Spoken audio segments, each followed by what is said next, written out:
législation. Toutes les sociétés d'avocats soumissionnaires se retrouveraient comme moi dans la même situation et conciliation d'intérêts dans les cas de l'élaboration d'une législation. En ce qui concerne la question du conseil, je voudrais vous dire, moi je relève de la juridiction qui s'appelle la RTC, quand même j'ai été agréé comme consultant par le tribunal de New York. Dans les cas de deux États en matière de réglementation des conflits d'intérêts, les juristes congolais sont ici, nous ne pouvons pas aller tour à tour contre les clients. Je me retrouve aujourd'hui conseil de la compagnie X, je vais contre l'État, et je me retrouve aujourd'hui conseil de l'État contre cette même compagnie. Ça ne se fait pas, et nous ne l'avons jamais fait, et nous ne le ferons jamais. En ce qui concerne les conflits d'intérêts, nous nous méfions à faire le conseil juridique tour à tour dans le même dossier, dans la même cause. Je voudrais ici vous aviser que j'ai conseillé la JCAMIN dans la révisitation du code minier. Mais lorsqu'il s'agissait de deux compagnies, que je ne cite pas le nom, je conciliais les intérêts avec la JCAMIN, je n'ai pas conseillé la JCAMIN à ses propos. Et la JCAMIN laissait, c'est pour respecter le problème des conflits d'intérêts tour à tour dans le même cause. Là, c'est un problème qui relève de notre éthique. Je vous remercie. Je ne sais pas s'il y a encore une autre question pour mes concerts. En mesure de dire que la révision qui est en cours ne met pas en cause les fondamentaux qui ont été accordés aux entreprises, et vous avez suivi le discours de Mme la ministre du Portefeuille qui consiste à dire qu'on va plutôt parler de retouche du code, et cette retouche, elle doit être compatible avec la loi du droit supérieur, la Constitution. Ne fût-ce que sur ces aspects, c'est que ça devient impératif. Et vous savez également que la dynamique, le code minier n'est qu'une expression d'une politique minière et de la vision africaine. Le Congo fait partie des pays africains et nous sommes membres de l'Union africaine. Vous avez peut-être, vous n'avez pas, celui qui a posé la question n'a pas assisté à différents exposés des ministres des pays africains où nous devons amener la vision. Nous avons la vision africaine de mine. Et cette vision amène une politique minière qui doit s'adapter. Le Congo doit également réajuster quelques aspects de notre politique minière par rapport à cette vision africaine. Et lorsqu'on parle de politique minière, la concrétisation de cette politique va passer par des textes qui sont les cours et les règlements miniers. Donc la législation doit pouvoir concrétiser cette vision. En résumé, il y a les contingences de la friction de pouvoir par rapport à la Constitution. Il y a également la nécessité de nous conformer à la vision africaine et par conséquent à la politique minière. Et les textes vont s'en suivre pour concrétiser cela. Ça ne va pas perturber les fondamentaux, donc le modèle économique, la fiscalité de régime qui est en place et les investissements importants comme nous les avons vus dans la province orientale et dans la province du Katanga où on a joué. Ça, nous voulons rassurer les journalistes, rassurer surtout nos partenaires qui sont avec nous, que rien ne va perturber le modèle économique qui est déjà bâti dans le Code 2002 et que ce réajustement s'impose par rapport à la constitution de notre pays et également par rapport à la vision africaine à laquelle nous faisons partie. Je vous remercie. Je réponds au nom d'Éric Kassono, journaliste en matière d'administration du site. Ma question s'adresse précisément à Madame la ministre, au gouvernement bien sûr. À l'issue de la conférence 2012 d'Indawamali, les résolutions de cette conférence n'avaient pas garanti, ou les investisseurs n'étaient pas garantis sur la sécurité et l'instabilité politique dans la République démocratique du Congo. Et quelles sont les stratégies et les méthodes que le gouvernement a prévues pour cette année afin d'attirer des investisseurs en République démocratique du Congo? Merci.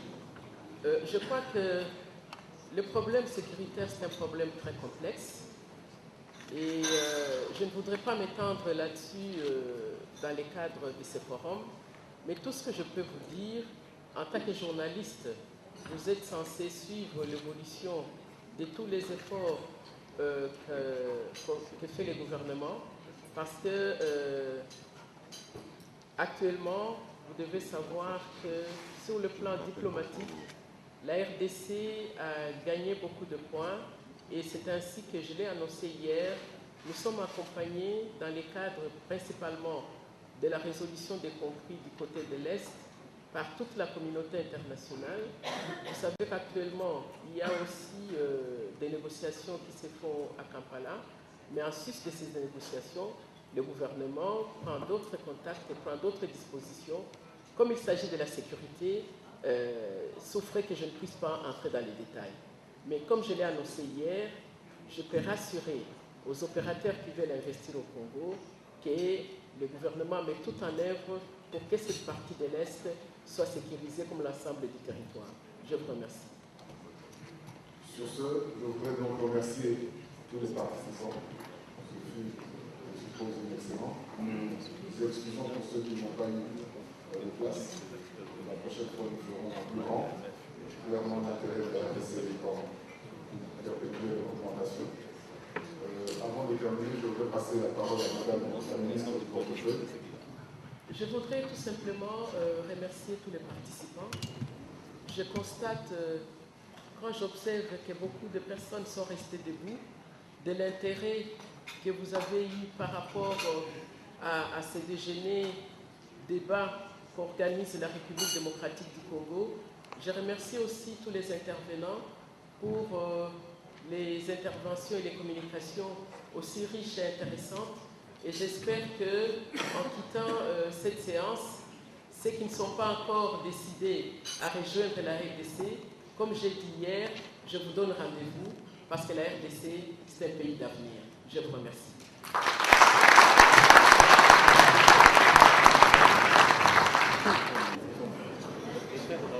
Oui, nous venons d'assister à un débat. Donc c'était un petit déjeuner-débat au cours duquel on a eu quelques interventions. Et il y a eu l'intervention de la ministre du portefeuille qui représente le gouvernement congolais. Il y a eu aussi des interventions de sociétés minières qui ont présenté leurs projets et ce qu'ils comptent faire dans l'avenir. Et à la fin, Kabemere a expliqué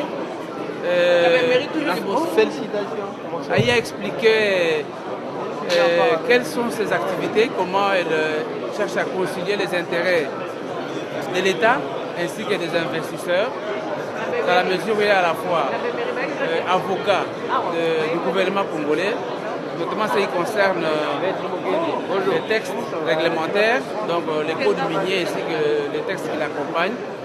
Et en même temps, il aide également les entreprises minières à pouvoir respecter la législation minière. Et Kabemere a expliqué comment elle cherche à concilier les deux. Et le point focal, c'est la révision du code minier, qui est aujourd'hui un point d'actualité. Parce que 10 ans après, il a fallu revoir certaines dispositions par rapport aux attentes et du gouvernement et des populations locales, et sans oublier aussi les préoccupations des opérateurs économiques miniers. Donc Kabemere essaie d'expliquer tout cela et nous pensons que ça a été un très bon exercice et que tous les assistants ont été satisfaits de cette prestation. Merci. Ouais, le breakfast s'est bien passé, mais voilà que nous avons eu l'occasion de présenter notre firme, qui est une firme internationale africaine focalisée dans les droits naturels. Et nous avons également parlé sur la question de la révision du code minier en RDC, pour dire que c'est une bonne nouvelle parce que les gens iront toujours en avant avec les mêmes intérêts conciliés.